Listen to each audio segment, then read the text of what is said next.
Looking After Millie by myself, Maggie Brown, illustrated by Leslie Coxon. Ting-a-ling rang the school bell to tell the children it was home time. Billy was feeling very excited as it was his turn to take Millie, the class mouse, home. Now remember, Millie is very shy. She may not want to come out of her mouse house to play at first, tweeted kind Mrs. Bird to Billy.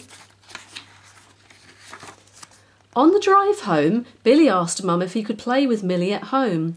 We'll see, answered Mum. Millie was being rather naughty in the back of the car. You can't catch me, she cried cheekily to a very cross-looking spotted dog. When they got home, Mum put Millie into Billy's room. Ah, she seems very sleepy, Billy. Look, her eyelids are all droopy. I think you will have to play with her tomorrow. Poor Billy was so disappointed. At bedtime, Millie slept in the corner of Billy's room. But mischievous Millie was not sleeping at all. She leapt down from the mouse house, crept softly downstairs, and gobbled up all of Marmaduke's liver and gravy. "Ah, that was delicious, but I'm so full I can't move," she whimpered aloud. So she lay there with a full tummy and licked her whiskers as she slowly fell asleep. Marmaduke was so cross when he discovered his empty dinner bowl. "Meow!" he groaned to himself as his rumbling tummy did cartwheels. The next morning Billy looked into Millie's mouse house and got a big shock. "Mum, Mum!" shouted Billy. "Millie's mouse house is open, but she's not there!" This was because Millie was having a wonderful time in the garden. She had climbed down the ivy and was swinging across the washing line. Pegs and clothes pinged everywhere, and Dad's pants sailed through the air and landed on the grass. "Yee-haw!" panted Millie as she swung across the washing line, upsetting poor Marmaduke again.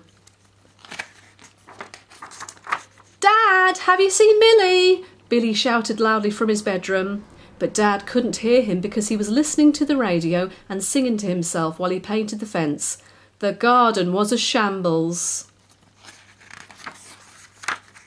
Millie headed for the stairs after helping herself to a little snack from the fridge. "Tee-hee-hee!" she giggled to herself, chomping on some cheese. When Mum saw the awful mess, she was very cross. Sticky red paw prints, splattered tomatoes and uneaten food lay all over the kitchen floor. She turned to Billy first and said, "How many times have I told you not to leave the fridge door open?" She gave Marmaduke a very stern look. That morning Millie was the only one having a fun time. She had found Billy's trampoline. Boing, boing, she bounced, laughing loudly. The floor shuddered and all the horrified toys fell off Billy's wardrobe. It was Mum who heard the banging and twanging first. "Whatever is that awful noise?" she shrieked. "I think it's coming from your bedroom, Billy," said Dad, with a very worried look on his face. Mum, Dad and Billy raced upstairs just in time to see Millie's house door slam shut. "Millie, was it you who made these footprints?" asked Dad, looking at the mess. They all peered into the mouse house and watched as Millie hurriedly gulped down the last of the cheese. She looked very sorry. "Don't worry, Millie," chirped Mum. "You had us running around all weekend like mad hatters, but you're the funniest mouse we've ever met." Monday morning at school it was show and tell. "Billy," asked Mrs. Bird, "did you and Millie have a nice weekend?" "Oh yes, it was great fun. But Millie wasn't quite as shy as you said," answered Billy, giving Millie a knowing wink. Thank you for listening to the story. If you'd like to buy a copy, please click on the link, and also please click on the link to my website. Thank you for listening.